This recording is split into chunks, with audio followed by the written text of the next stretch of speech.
Esta clase deliberada forma parte del programa digital Stephen Hawking, Una mente extraordinaria, de la colección Implicancias humanistas de la física y la astronomía. Consigue un gran código de descuento mediante el enlace de inscripción adjuntado a este video.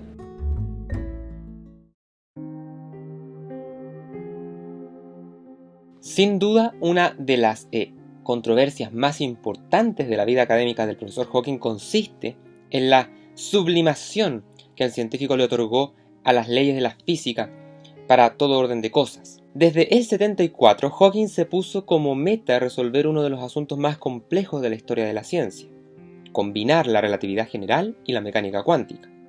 Junto al físico estadounidense Jim Hartle, en el año 83, afirmó que tanto el tiempo como el espacio son finitos en su extensión, pero al mismo tiempo carecen de fronteras o límites. El espacio y el tiempo serían como la superficie de la Tierra, solo que con dos dimensiones más. La superficie de la Tierra tiene un área finita, pero no tiene fronteras.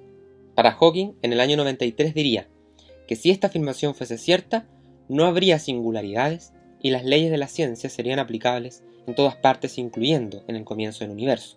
Las leyes de la ciencia podrían determinar el modo en que comenzó el universo. Hawking habría hecho realidad su ambición de descubrir cómo empezó el universo, a pesar de que de todos modos se le escapara el por qué. No quedaba claro en ese entonces si para Hawking el que la respuesta a esta pregunta fundamental se le escapara era conforme a sus opiniones un problema de base que jamás tendría solución, o bien un problema de los grandes misterios que a la física le quedaba todavía por resolver. Con el paso del tiempo, a medida que sus opiniones sobre la supuesta rivalidad entre ciencia y religión se hacían conocidas en el público, quedó clara la patente animadversión que el profesor sentía por la religión.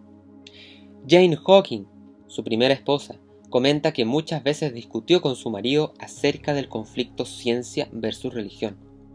En un principio, los debates fueron alegres y desenfadados, pero conforme pasaron los años, las alegaciones de una y de otra parte se tornaron impersonales, disgregadas e hirientes.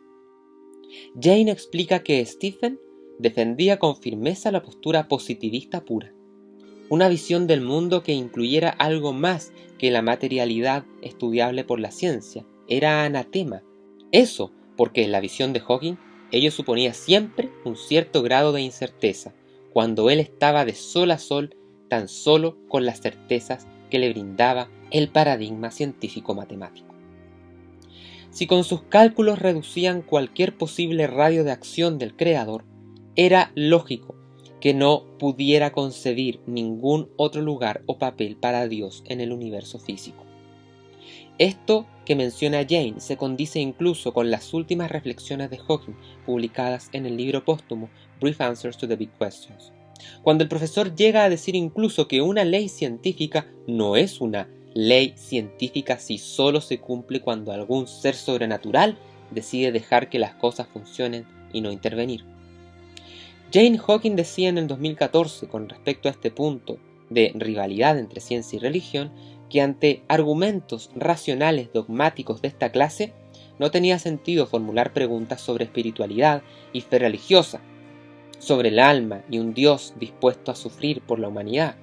Más valía, advertía Jane, no sacar a la palestra cuestiones relacionadas con la moralidad, la conciencia o el aprecio por las artes, no fuera de convertirse también todos estos asuntos en víctimas del enfoque positivista que Hawking profesaba.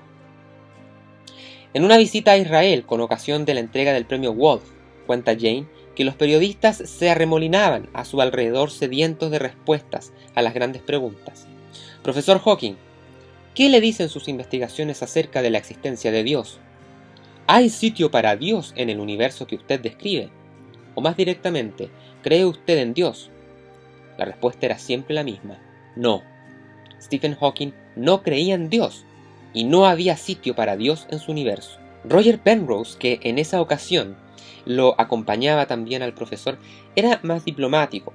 Cuando los periodistas le preguntaron, este dijo que en realidad esta clase de asuntos siempre le han fascinado y hay respuestas distintas. Sin ir más lejos, el profesor Penrose, ha dicho que la conciencia, por ejemplo, podría tratarse de una entidad no computable.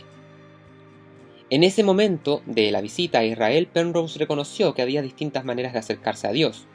Algunas personas lo encuentran en la fe religiosa, otras en la música, incluso otras en la belleza de una ecuación matemática.